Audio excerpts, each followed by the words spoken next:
And again, we like to think of the human part as like rational, but maybe a better word for it is rationalizing. And it's just frustrating because I feel like I can't stop myself from saying something harmful to the relationship. Inherited a brain that's designed to make a big deal out of things.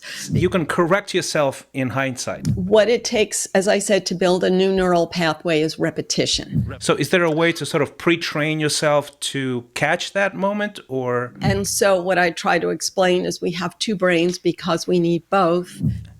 Hey friends, welcome back to Headspace, where we explore how our headspace today will determine our life space tomorrow. My name is Christian Ray Flores.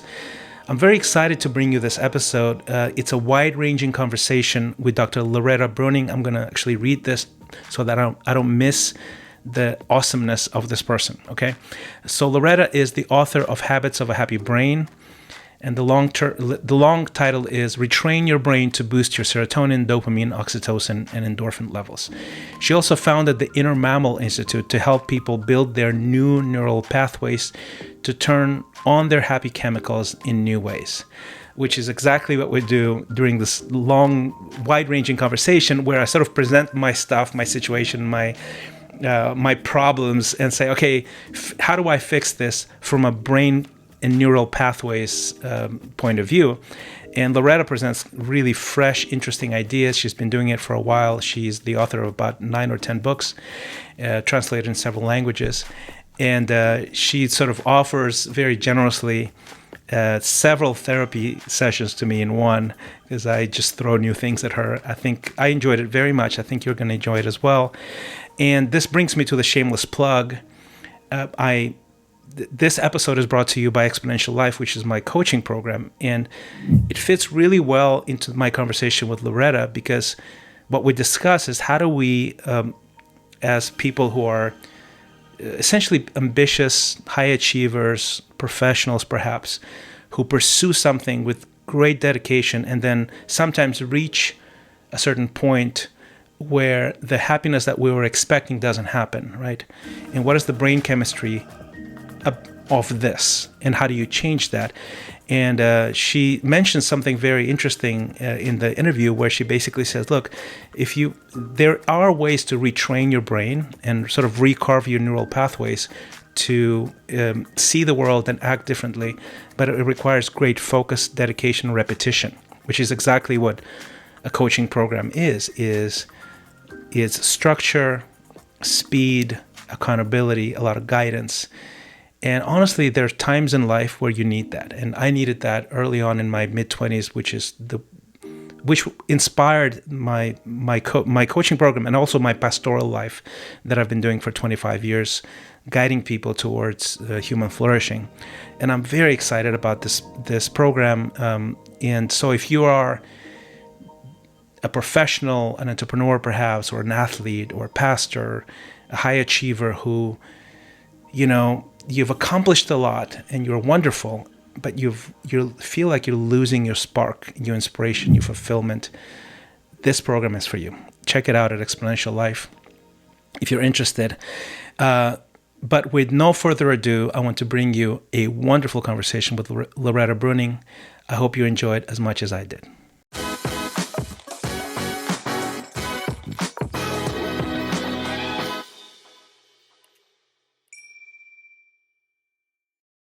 Thank you so much for joining me on Headspace.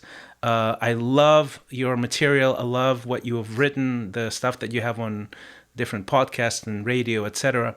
And I was very curious to speak to you about the Mammal Institute and the mammal brain. So welcome. Thank you. It's so great to be here. Thanks for having me.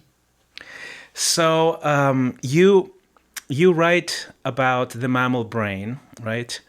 And I love your perspective, because even if you look at the ancients and their writing, you see, I just recently was thinking, wow, most of the ancient teachings teach about this, right?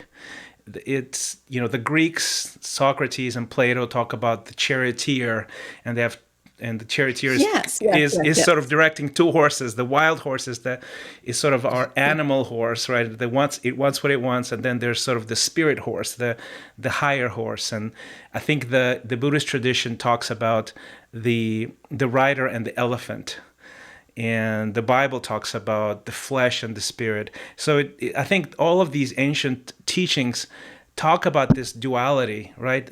Our human self and then our sort of animal self.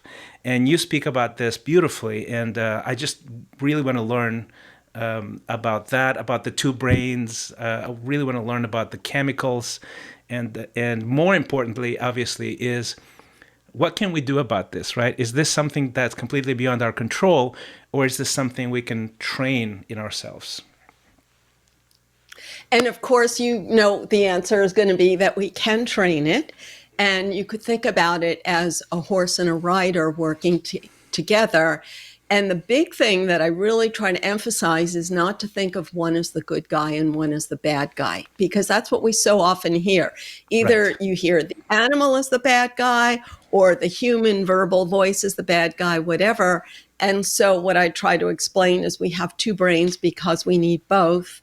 They're both fallible. They're both wired by past experience. And so we have to spend a lot of time trying to look at things from more than one perspective. And of course, as you said, the chemicals are a big factor, but the neural pathways built from our past chemicals are a huge factor that we're not aware of. Okay, so let's start from I don't know if this is the bottom up, but in my mind the bottom up, right? What are the two brains? I'm assuming you're referring to the limbic system. It's sort of the ancient brain, correct? So can you describe to us the difference between the two and how those two parts of that direct everything about how we think and view the world, how do they collaborate and perhaps clash sometimes? How does that work? Sure. So, what you might hear in a science class is the human brain is what I call the big pink fluffy part that you see in a picture. And underneath that, at the core, you have these little structures that are people heard about, the amygdala, the hippocampus, whatever.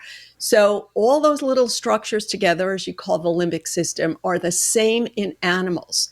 So, whenever you're doing something an animal could do, which is breathing, eating, moving, negotiating with the animal next to you, you're using that limbic system. And the important thing about the animal part of your brain is it cannot process language because animals don't talk.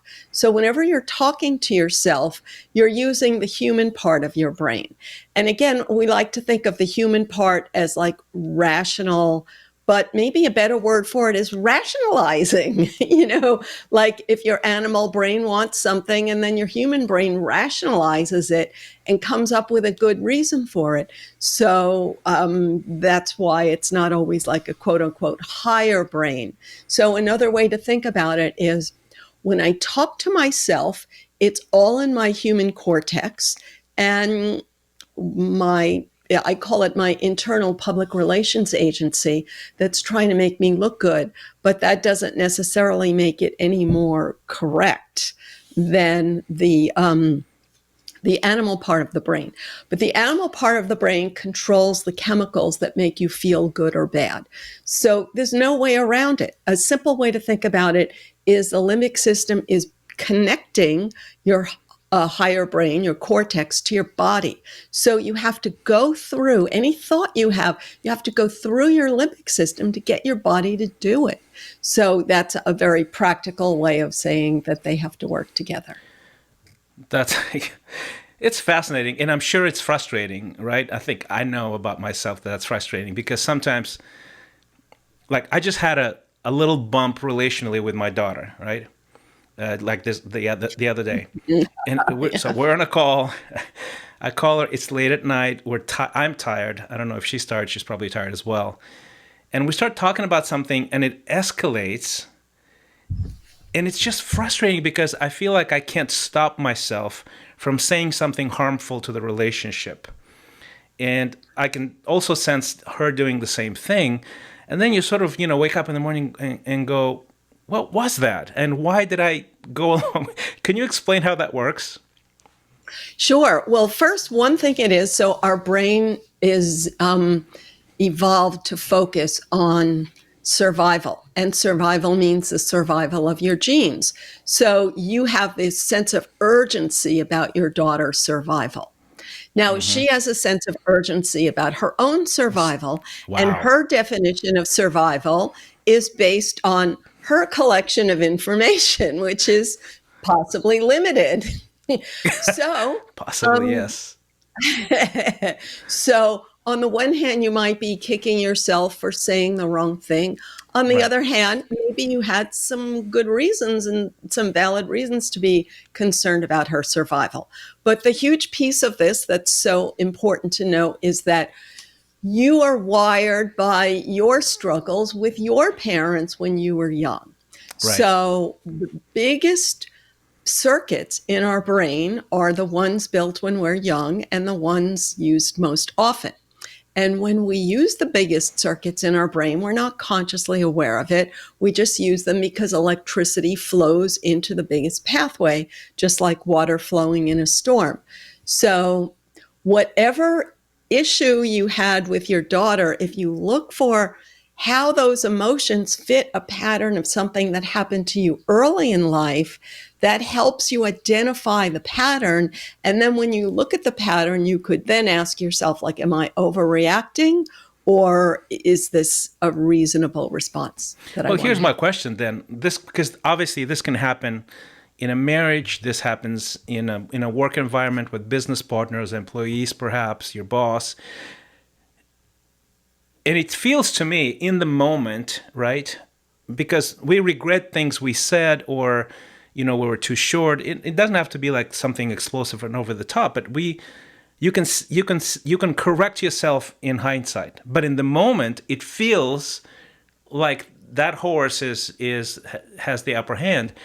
And my question, I guess, to you is like what you're describing seems to be a much more slower process that doesn't it just doesn't seem to kick in. So is there a way to sort of pre-train yourself to catch that moment, or are I we see what at you're the saying. mercy of the wild horse, right?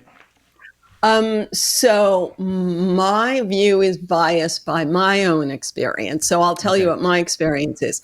I have this very deep impulse, like as soon as I'm alone, to think, oh my God, I said the wrong thing.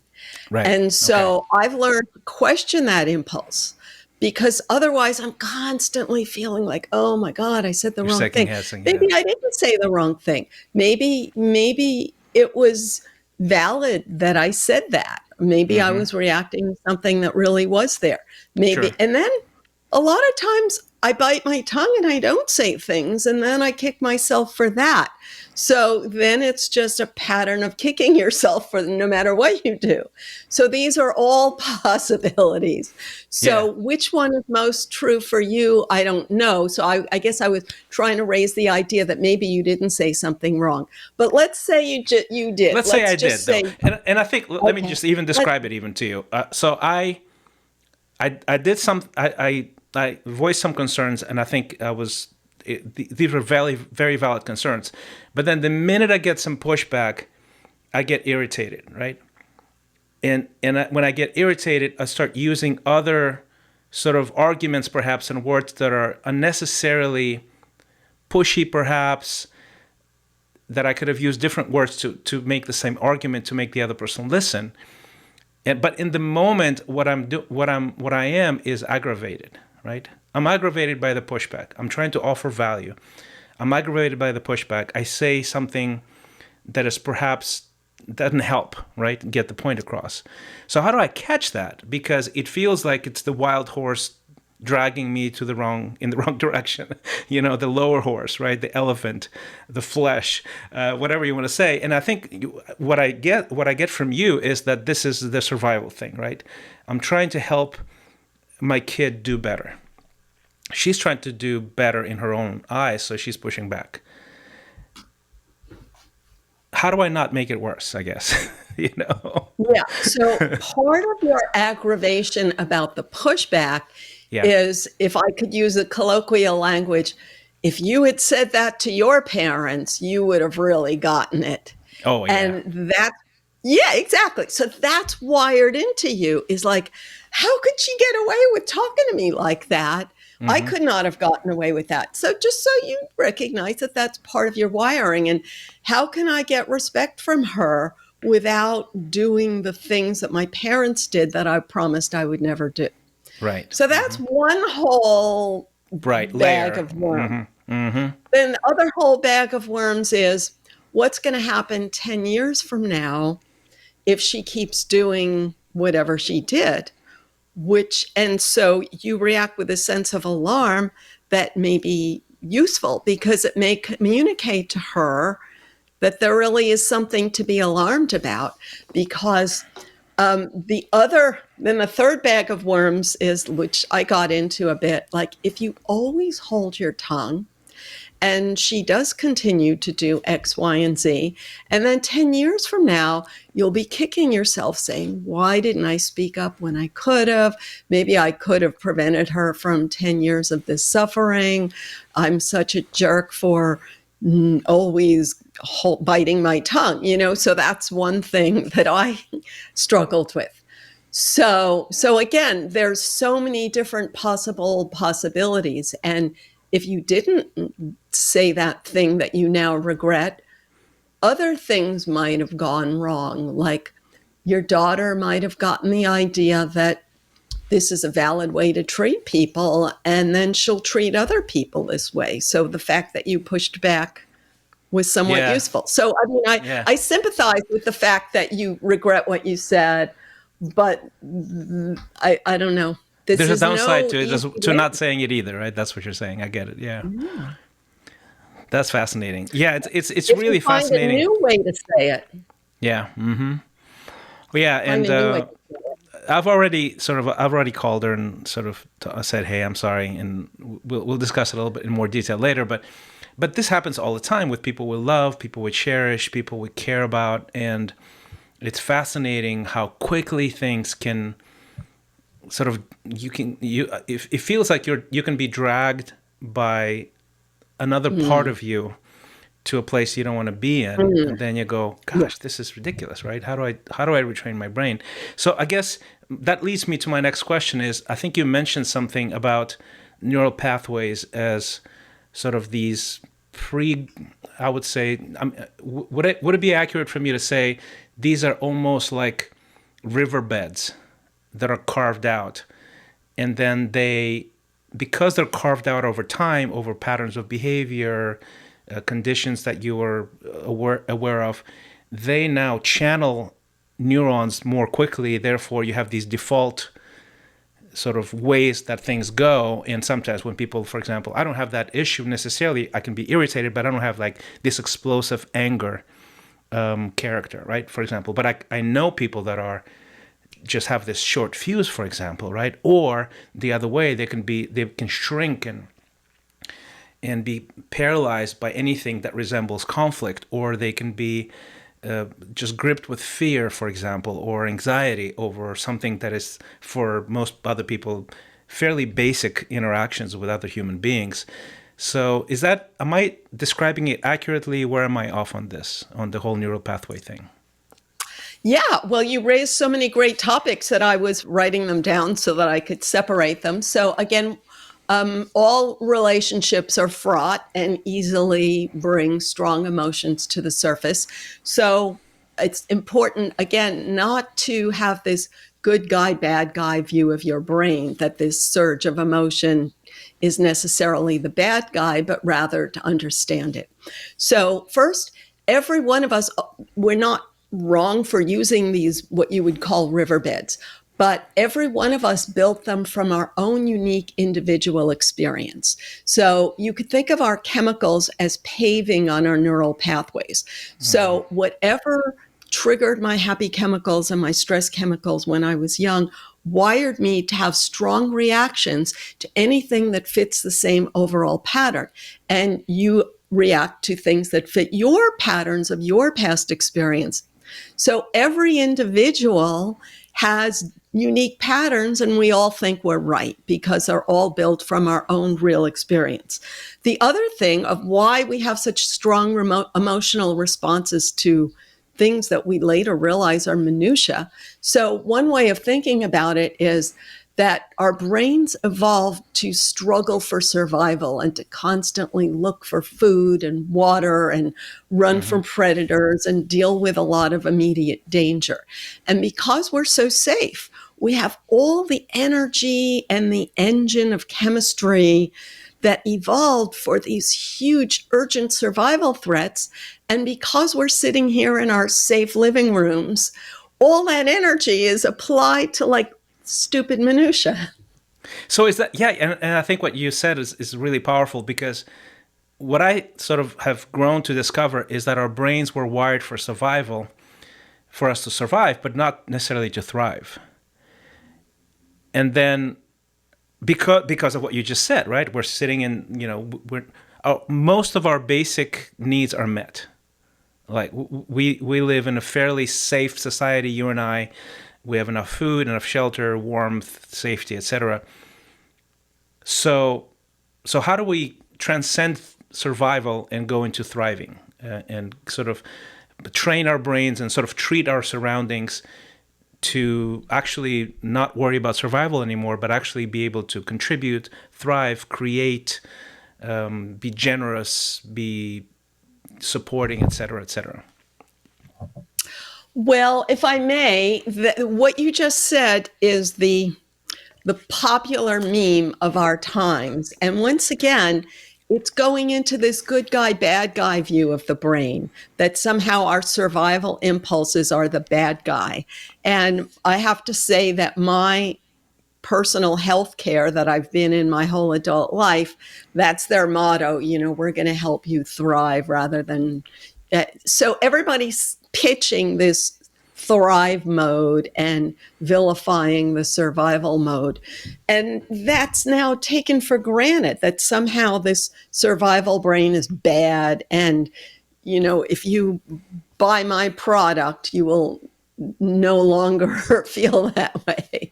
So if I may invite people to think about it another way, to sort of have a self-acceptance and celebration of your survival brain, that you are only alive today because your ancestors survived. And in the state of nature, survival rates were low, and yet your ancestors managed to keep their genes alive going all the way back, which is quite a miracle.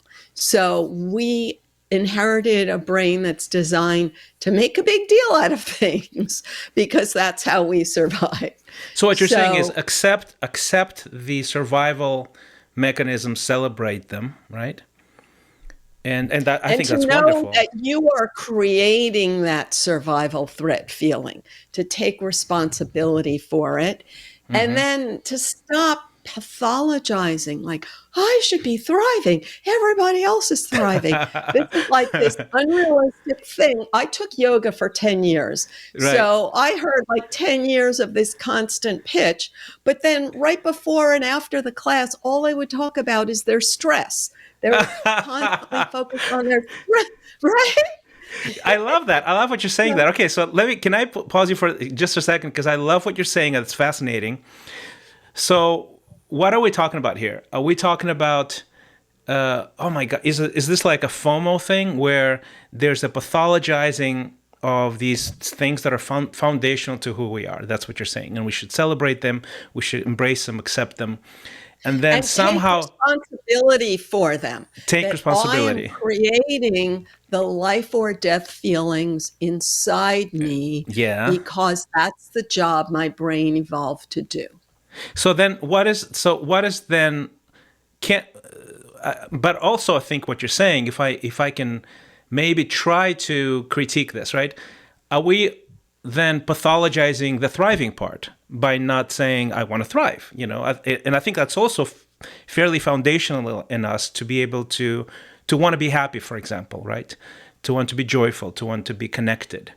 Are we then sort of pathologizing joy and happiness and thriving, or what you're saying is that we have an overly sort of FOMO-focused society where you think everybody's thriving, but everybody's actually stressed out just like you are? Well, you're right in both of them because, of course, if you are stressed out, there's no reason Right. that you wouldn't want to stop being stressed out. Sure. So, yeah, I totally. So, let's sort of, an in between position would be I call it realistic expectations in Okay. my book on positivity. So, realistic expectations, again, would be that my brain is evolved to make a big deal out of things. But when I know that I have created the big deal, then I have power over it. Sure. Whereas when people believe in the joy and thriving theory, it Uh-huh. always seems to just happen to go with blaming someone else for stealing their joy. So, Ah, I get it. I get it. I get it. Okay. So basically, we're and not a another way victim. of looking at it is that joy is at the top of this mountain, Sure. and I can't be happy until I get to the top of this mountain. Okay, good, good. That's super helpful. Okay, so what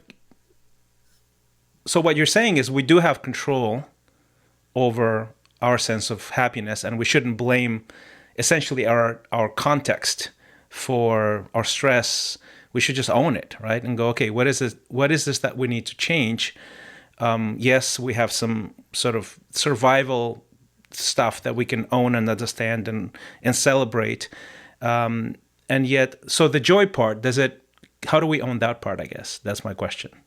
If we're always, if we also own the fact that we are trying to survive and we responding to perceived danger, perceived, basically threats to our survival, how do we own the joy part that Or is also foundationally, I think, human to want that, right? yes, we want it. And our brain is designed to release it in small spurts when Okay. we see an opportunity to meet a need. And then the spurt of chemical is quickly metabolized. And then you have to do more to get more. And this is the treadmill feeling that people Mm-hmm. don't Uh-huh. appreciate. But that's how our brain evolved to work because our ancestors, they felt happy when they found something that met their needs. And then as soon as they found it, the good feeling stopped because then they had to be prepared to then find the next way to meet their Correct. Yes. needs. So that's why And when you can I, have the first few licks of vanilla ice cream are just wonderful, and then the fourth and the fifth comes, you go, So is that what you're talking about? It just goes away, right? yeah, the fourth and fifth is like you're not really noticing the ice cream. You're You're back to not thinking about your daughter. And exactly. And what I want to tell you, this amazing thing, I don't know if you'll think it's sad or happy. I'll be interested in your opinion. But I had this urgent desire for my kids to be happy that I think we all do. And then I realized that I was pathologizing. My kids helped me realize this. Like, Okay. they have permission to have their unhappiness. I can't burden them with the demand that they be happy every minute in order for me to be happy. That's That's a right. burden.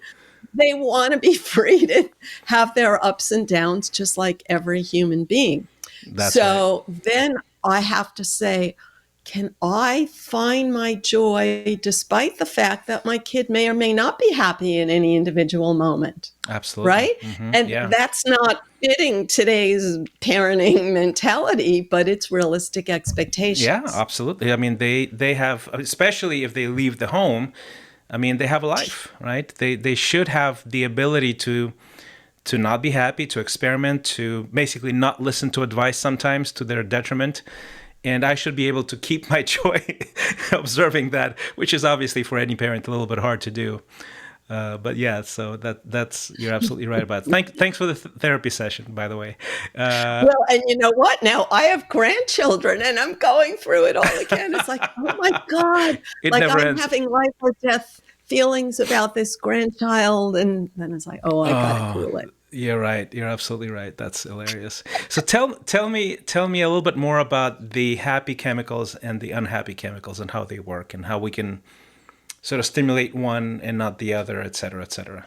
Or not abuse one, I guess. That's probably not pathologize the sad one either, because it's there to help us. So this is obviously a huge topic, and I've written a lot of books on it. So I'll make it as brief as possible. So I talk about four chemicals that have been in the news a lot in the past 10 years since I first wrote the book, I have to say.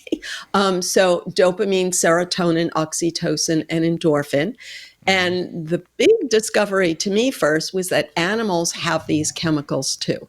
And in animals, you can easily see that this chemical rewards this behavior. So it's obviously a motivator. Like animals are not looking for some spiritual, metaphysical sense of joy.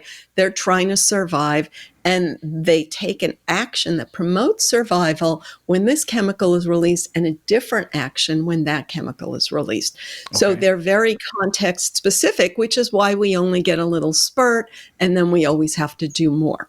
So dopamine is the simple joy of meeting a need. And excuse me, the simple example would be that if you're thirsty in the desert and you see an oasis in the distance, you feel that joy of seeing the oasis before you actually get the water. The anticipation is already there, right? Mm-hmm. Yes. And that releases the energy that you need to get there. Once you get there, the good feeling stops. And this is the frustration of life, right? Right. Yeah. Is you think, I'll be happy forever if only I get X, Y, or Z. And then when you get it, you're not happy forever. So it's important to understand the anticipation. And then sometimes our anticipation is misguided or incorrect. Yes. And that's so Mick Jagger was almost 100% correct when he said, he should have said, I can't keep no satisfaction, right? Is that accurate? Oh, that's funny. I was thinking of different lyrics. I was thinking you can't always get what you want. Yeah. But both profoundly true, right? But if you try sometime, you might find you get what you need. That's right. That's right. Yeah. So wait, tell me again. Oh, he was saying I can't get no satisfaction. And the truth is we can get the satisfaction quite often. We can't really keep it for long. So here's the profound thing. So excuse me for saying I can't get no girly action was the next line after that. Oh, is that right? Right. I can't get no satisfaction. I can't get no girly action. I forgot about that. So this is the profound thing, is that our neural pathways are built in adolescence. So we are all driving ourselves crazy over what we did and didn't get in adolescence. And a fabulous way to understand this is to watch the nature videos about the quest for mating opportunity among animals. And I was astounded to learn that animals are incredibly picky about who they mate with.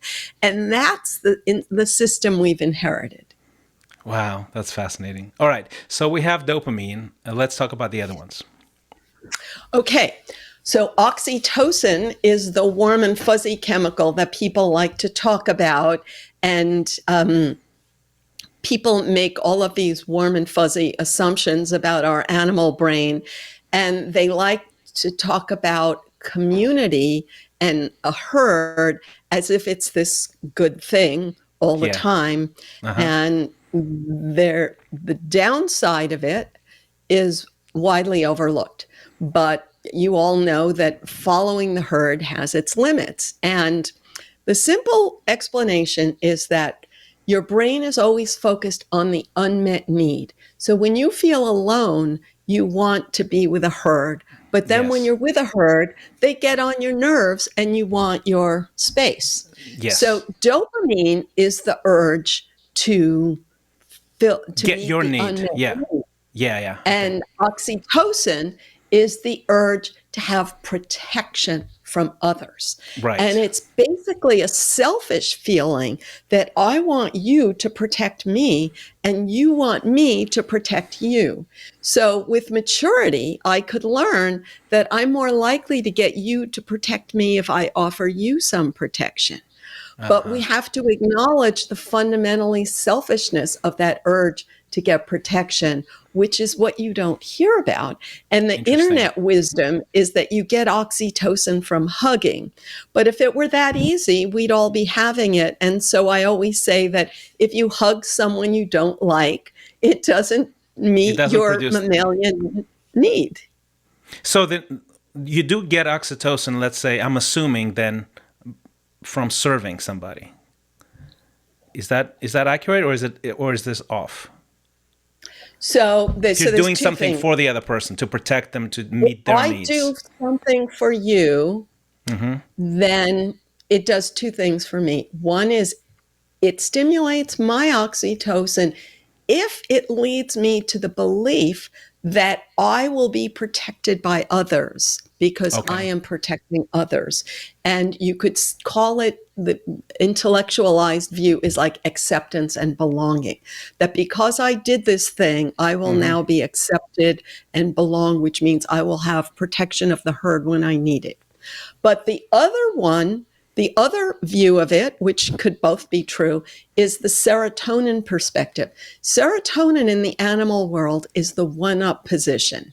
And in the modern world, there's all this tabooness about wanting the one-up position. So the only socially acceptable way of getting it is to claim to be serving others. And so when you serve others, you have that feeling of like, oh, I'm such a virtuous person. Now I'm in the one-up position. Oh, so basically what you're saying is when you're serving somebody and you're doing something charitable, for example, right? It's not you're not exactly sure, or if it's not exactly clear that you feel this oxytocin, this warmth, this connectedness, but there's a side of it that has to do with status, that has to do with I am therefore sort of upper in the ranks of society. Is that, am I getting the right context here? Am I getting it right? Or yes, and it could be either or both, depending on what that individual is telling themselves, which is wired by their past oxytocin and serotonin. So when I serve, if I do some act of service in my position, then I can feel trust. Or I could be one of those bitter people who goes around saying, I'm always doing things for other people and nobody does anything for me. Okay, so let's have another therapy session then in real life. So I have like this very heavily sort of charitable lean personally, right? And part of the reason is because I think so you can probably explain it to me. I'm explaining it to myself this way. I grew up in the third world. I grew up on 3 different continents: Latin America, Russia, Africa. And then as a Christian, that was another layer that sort of opened my heart, I guess. I cared more about other people. So I spend a lot of time, for example, we have an after-school academy in Maputo, Mozambique, and we're helping refugees in Ukraine. So those are the 2 things that I'm focusing on quite heavily. And to me, it gives me a lot of joy, right? Am I seeking status and bragging rights, or am I satisfying some other urge from the neural pathways of my past? How would you explain that, for example, about me? Like I'm fine with either explanation. I just want to understand this better. So there's so many different possibilities. And first, I want to say that if it works for you, it's a good thing.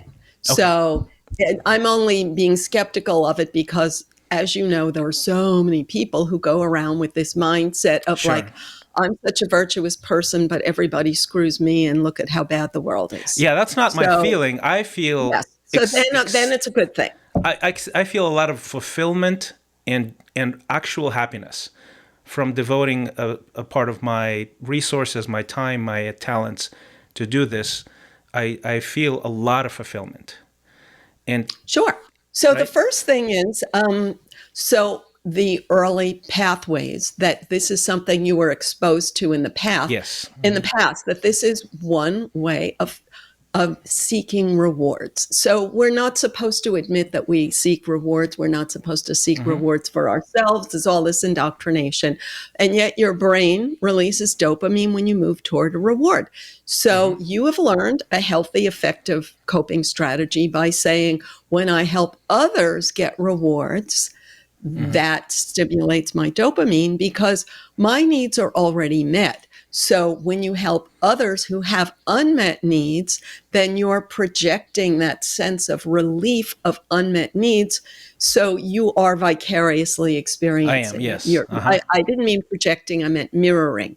So Yes, you are yes, yes. mirroring their joy of having their needs met. Okay, that's what's So happening. that's good as long as you don't then get yourself into a martyr syndrome where you have this idea that my needs don't count, only other people's needs count, Got and it. then you end up bitter, right? Yes, So yes, that's yes, yes. I appreciate that. Okay. so that's one whole big thing. But when you said about how I care more about other people, so that's the status part of it, is that I am more caring than other people.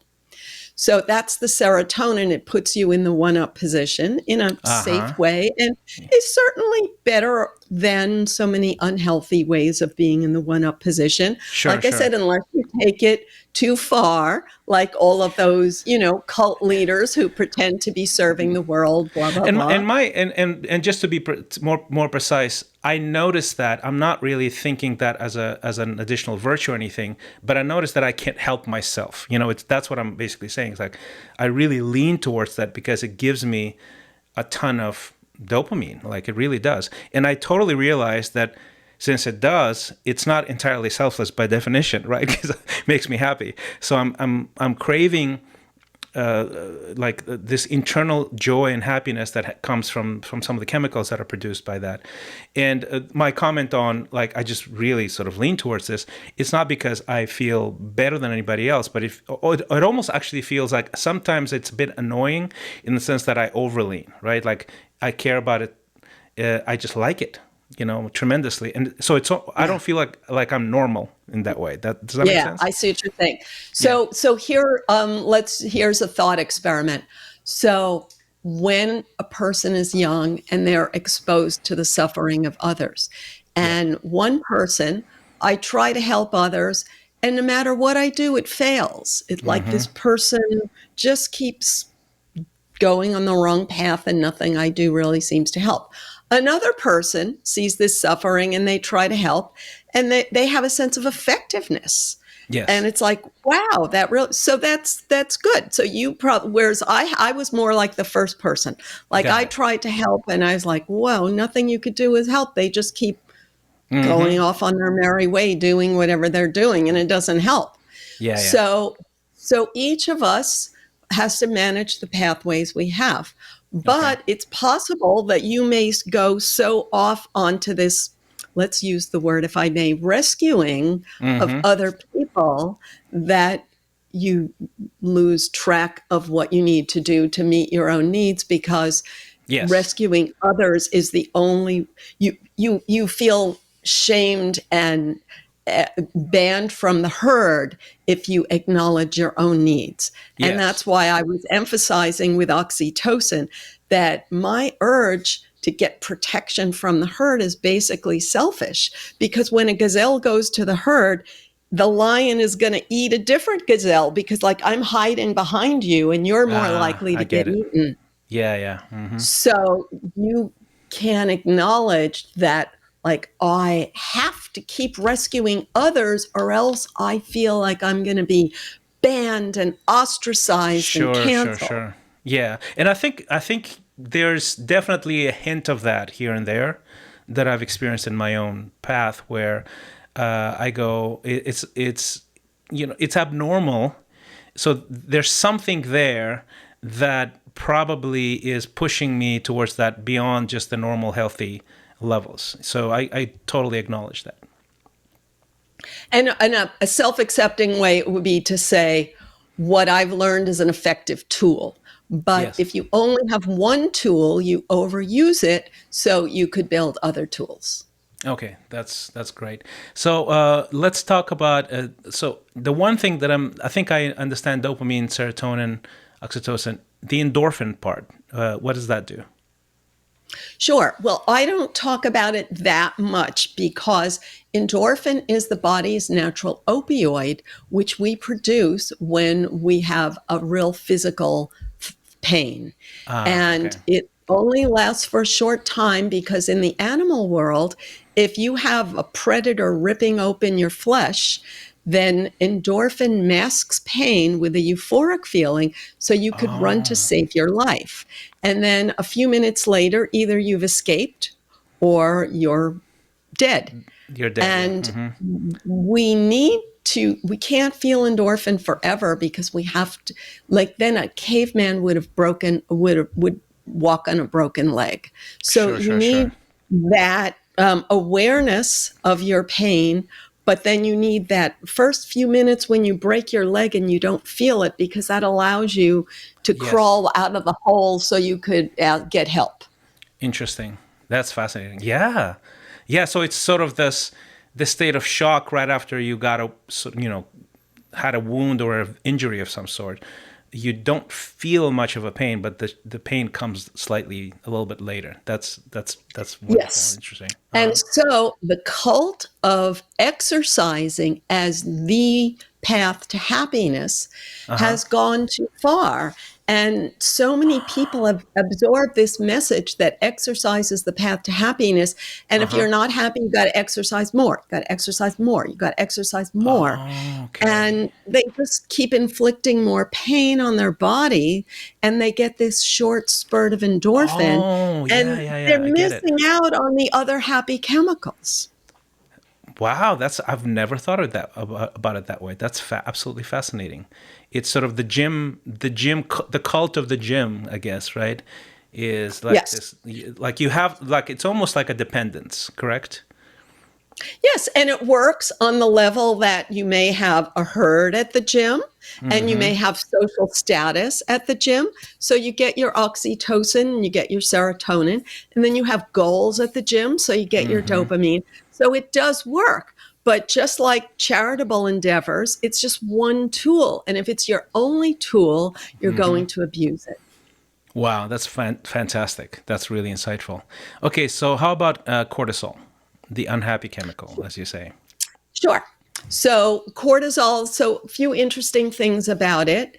Um, it's why I always say so neurons connect whenever a chemical is flowing. So what turns on my cortisol is whatever triggered it in my past, and what turns yours on is what triggered it in your past.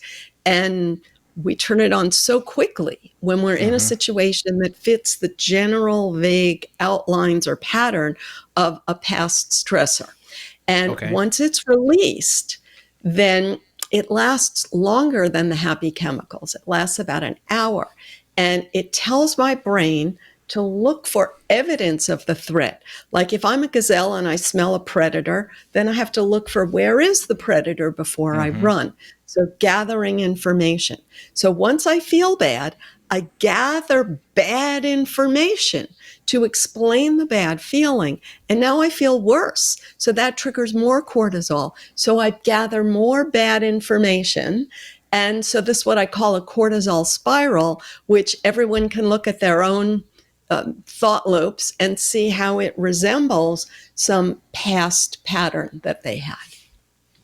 Interesting. So basically, if you wake up anxious, right? And you have this sort of, let's say you're worrying about money, which is sort of very typical, I think, in people. Like we stress about money. And then you start sort of acting on that. Is that what you're saying? That's the spiral? You start, fantasizing, thinking about bad scenarios of you're going to be homeless, you're going to be, out of a job, et cetera, et cetera. Is that what you're saying? Or is there more to that?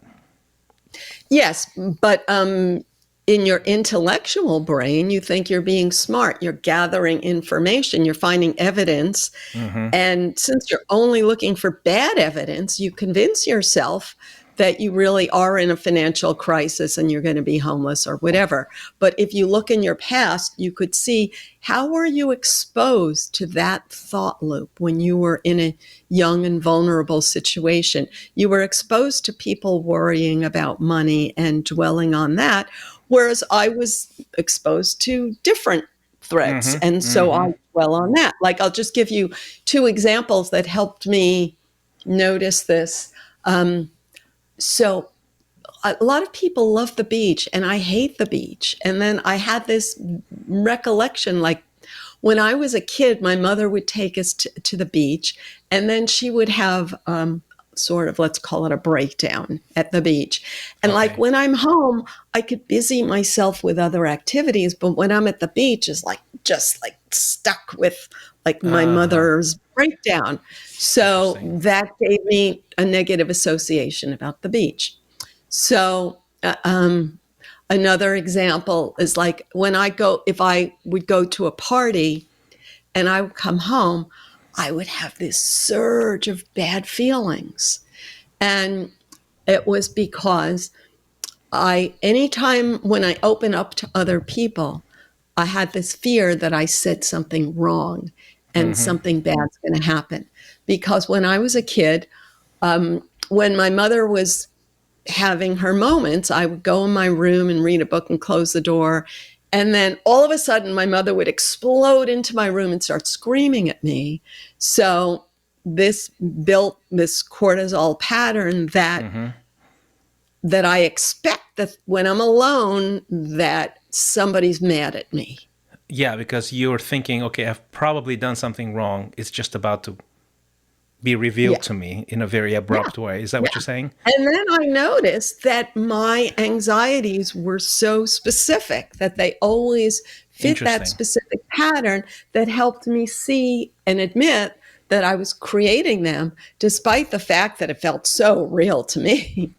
So how do we sort of get to the bottom of it? And then how do we change those things? Are they changeable? And the reason I ask, for example, is like what you were saying to me, my version of that, for example, early on, not early on, but in my 20s, was because my parents got divorced.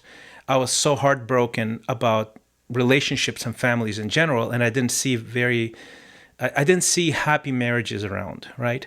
So I developed this sabotage mechanism where if I was in a romantic relationship in my teens, late teens, and sort of early 20s, when it got serious enough beyond sort of the basic dating where there could be potential for family, I would start acting out, cheat, become a jerk, and like really do things to push the other person away to cause the split to happen. I would sabotage it over and over and over again. And then at some point, what happened luckily for me, it was that I met somebody who mentored me and modeled a different way, right? And I've been married for 23 years, happily married, just blissfully happy in my marriage. So my question is, what would your version be of the chemical processes taking place in a switch like this? And is there a way to replicate those in other areas? Yes. Great.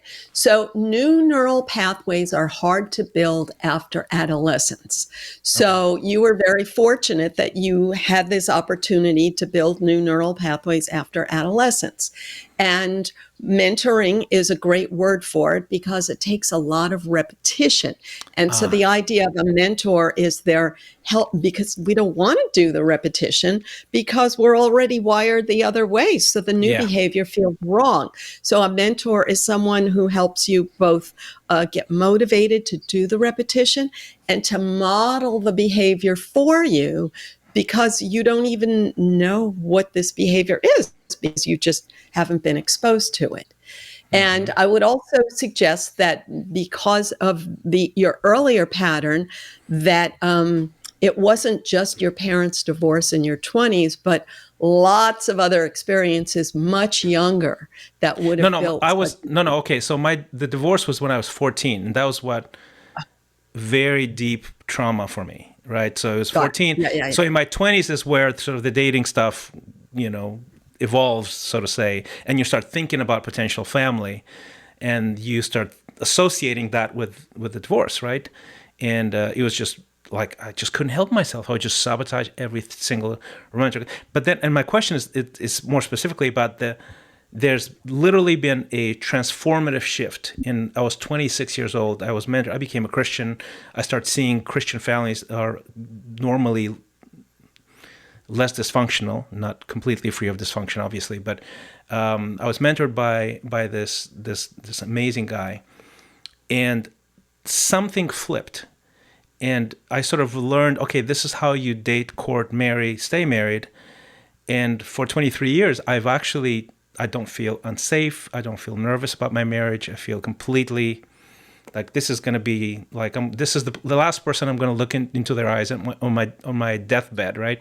I'm completely sure of this. Like I have no doubts This is whatsoever. what you're saying is the word trust, I think. Yeah. And trust is positive expectations, and Okay. it's a real physical pathway. So, what you had learned earlier, long before your parents actually got divorced, is there was probably a lot of mistrust. And so, when you were dating, and the closer you got to that person, the more you felt like, I can't trust them, so you didn't want to get into this obligation to them because you just didn't trust them, Right. right? Yeah, I think that's you can say it that way. Yeah, absolutely. But then how do you explain the switch? The switch. Okay. So, what it takes, as I said, to build a new neural pathway is repetition. repetition. So, but how do you repeat something when you don't know what is the new thing that you want to Exactly. repeat? So, one example that people often like, if someone's addicted to drugs, and so they want to learn how to feel good without taking the drug, but they haven't experienced that. So how can you repeat something that you haven't experienced? Yes. You don't even want to do it once, not to mention to do it over and over. And you don't have any reward chemicals for that at all, right? So it's counterintuitive. It doesn't feel right. It's unnatural to you. So what's the process then? So this is the subject of my introductory book, Habits of a Happy Brain. And then I wrote a workbook with this called 14 Days to Sustainable Happiness, which is much more of a step-by-step, like how are you going to build that new pathway? And it's also available in Spanish, 14 días para una felicidad sostenible. Nice. And so it's basically, and also I have a video course on this online. So I try to liken it to animal training, because if you go and watch a dolphin do a triple flip, so how do you teach a dolphin to do a triple flip? You can't say to the dolphin, Right. do a flip and I'll give you a huge reward, because they don't know what a flip is. So Right. what they do is they give an animal a tiny sliver of a reward when it makes a tiny motion toward that new goal. And then they keep giving it the sliver reward. And then the animal keeps wanting to repeat that new behavior because they expect a reward.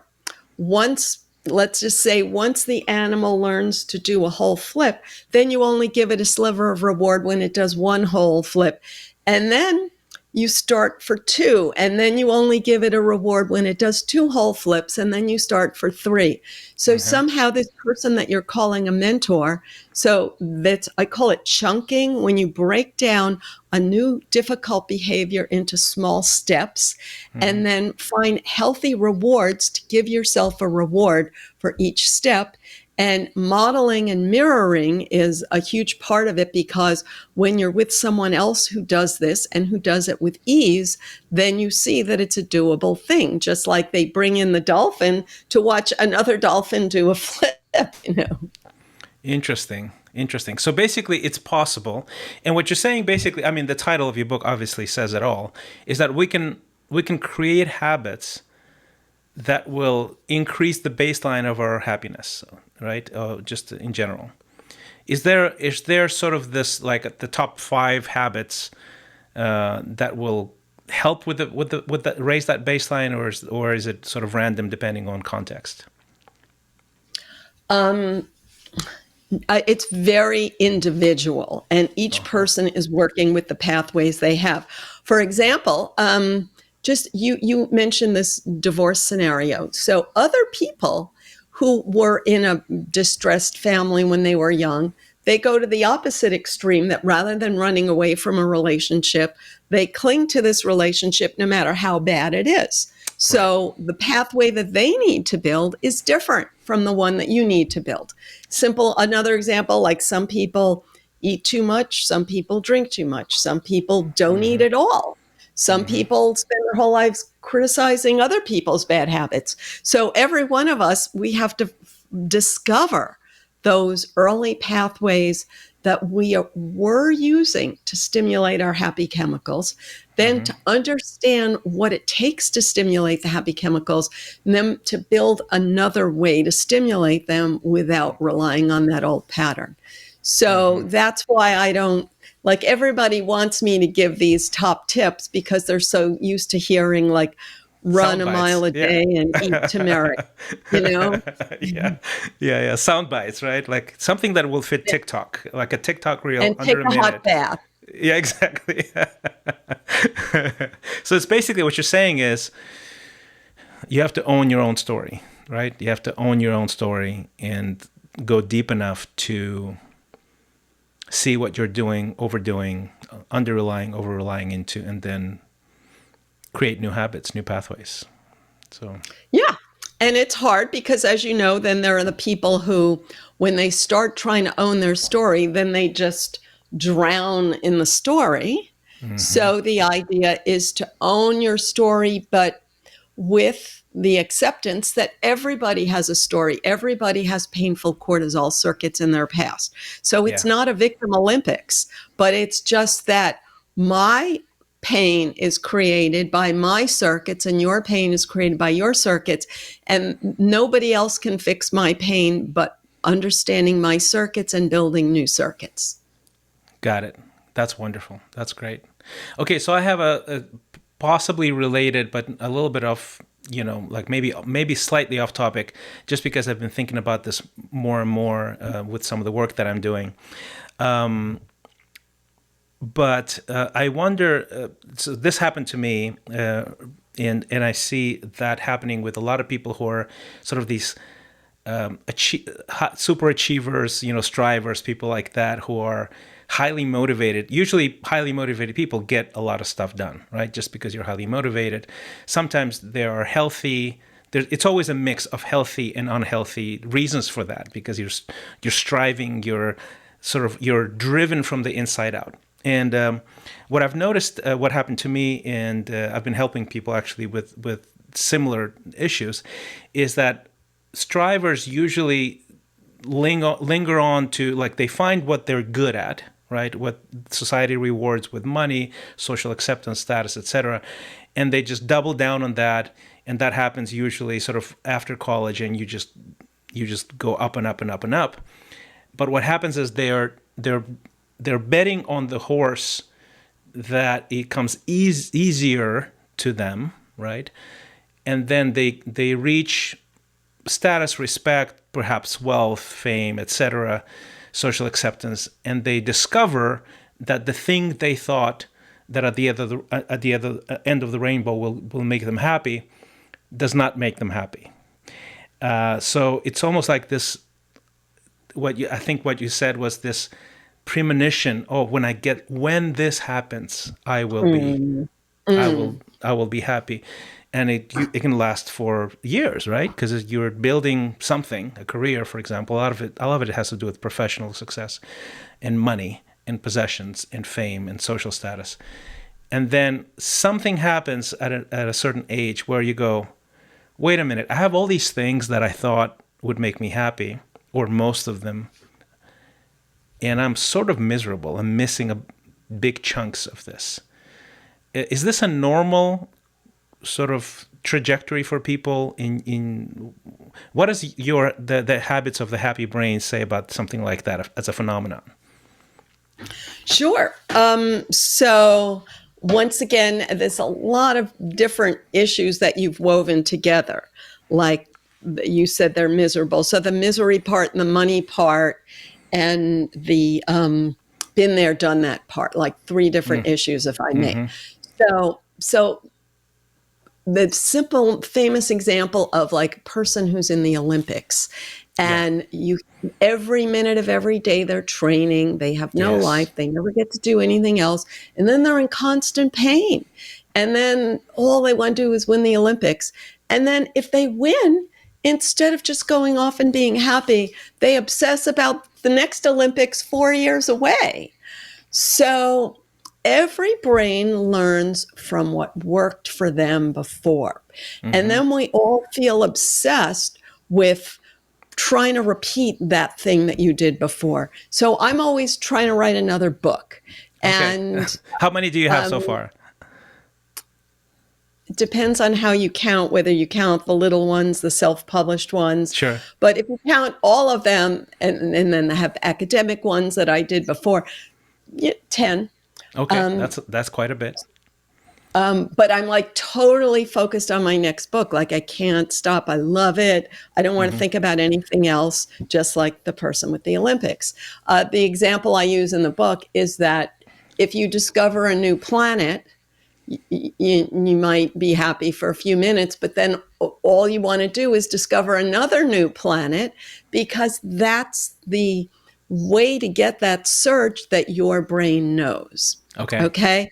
So I'm saying this because today it's easy to blame everything on money and to feel superior to people who run after money, but it happens to everyone.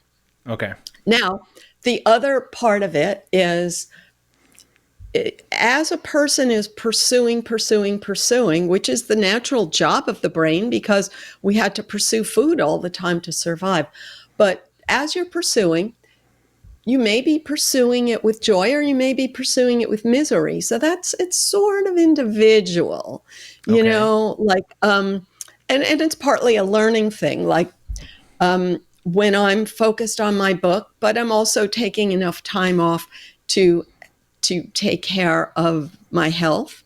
And I would take time off to have fun, but in a way, like, the book is more fun to me than all the other things that I see people doing.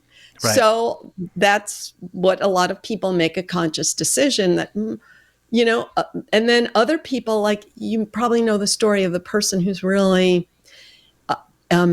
badly hurt themselves from exercising, but they still keep exercising and damaging their body because they don't know any other way to feel good. So, but then you say, oh, well, you got to do something creative. But then look at all the creative people who are miserable, you know, from the rock star to the famous novelist or whatever, famous producer, you know, they're all often bitter and alcoholic, if I may say. Absolutely.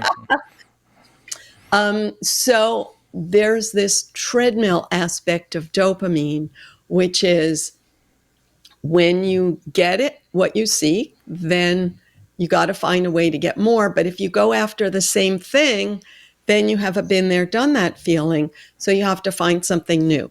So there's two ways I explain it in the book. So one of them, and then I have another book called Tame Your Anxiety. So if you're miserable, it's usually because you were exposed to misery when you were young, and you built this pathway that makes misery feel like your norm. It's just a learned thing. So that's one part of it. The other part of it, and I got this from the book Flow, he said, if you listen to this piece of music and you just love it and you feel so uplifted when you listen to it, but if you listen to that music every minute of every day, it would lose its charm and it wouldn't uplift you anymore. It does, yeah. But, and if you found a new piece of music, then that wouldn't uplift you. You wouldn't like it. It wouldn't appeal. So there's this sweet spot when something is not so new, but not so familiar. That's what engages us, and that's what gives us the joy of dopamine.